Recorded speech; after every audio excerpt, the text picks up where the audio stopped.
welcome back to my YouTube channel. And again, it's your girl, JesseyJewel. And today, i-unbox natin yung Coach bag na nabili ko. Hindi naman talaga ako usually bumibili ng luxury bags at hindi rin ako madalas bumili ng luxury items. But this specific item would actually be very useful, especially sa work ko as an interior designer. So, without further ado, let's unbox it.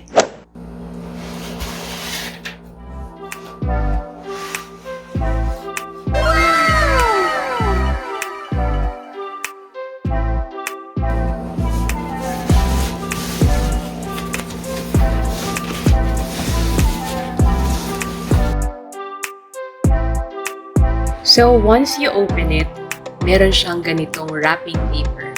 If you look closely, merong Coach logo na nakaprint sa wrapping paper na to.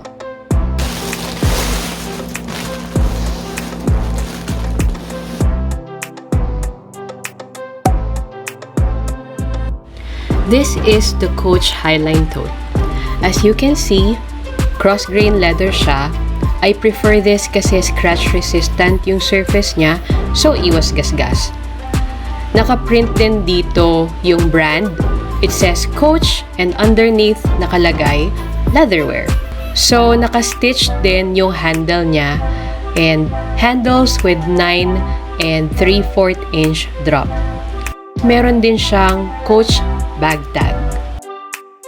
This actually certifies that this is an authentic Coach bag. Yan yung serial number niya. Pwede mo siyang i-type sa search engine and lalabas kung anong type ng Coach bag yung na-purchase mo. So, ganito yung itsura ng interior ng bag. Ayan. Suede yung texture niya sa loob.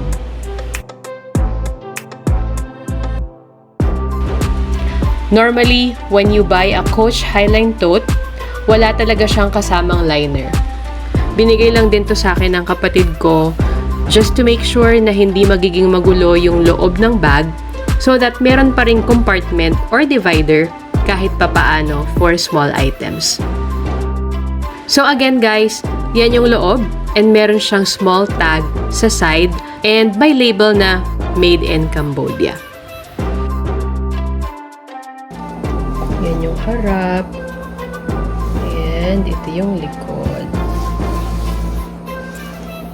Ayan, yan yung pinagtahian ng Coach tag din. Leather Coach tag.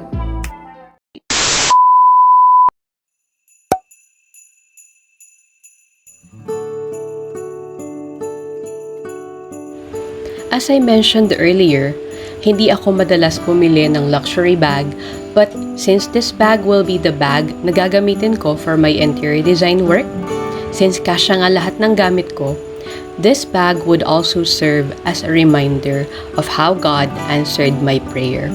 Bakit? Matagal kasi akong nag-work sa BPO and na-share ko din sa first vlog ko how then I wanted to go back to designing. And finally, after ilang years, ayan na nga, nagde-design na nga ako ulit and alam ko pinrepare lahat ni God yun. So, kung may prayer ka na pinagdadasal ngayon, keep moving towards your goal and continue to pray for it. Kasi malay mo, bukas sagutin na din ni Lord ng yes ang prayer mo. Ang saya, di ba? And that's it for today. So again, guys, thank you so much for watching. So if you haven't subscribed yet, please do subscribe. Click the notification bell for more updates on new uploaded videos. And you can also follow me on my Instagram and Facebook account. It's JesseyJewel. From those social media platforms, you can also get all of the promo codes for all sponsored products and items na pwede nyong mabili online. So guys, if you're interested in purchasing luxury bags and luxury items, you can also check out After 6 Lifestyle Inc. You can use my promo code Jessey1K to get 1,000 pesos off from your purchase for any luxury bag in After 6 Lifestyle Inc. So, again guys, thank you so much for watching. I'll see you on the next video. Bye!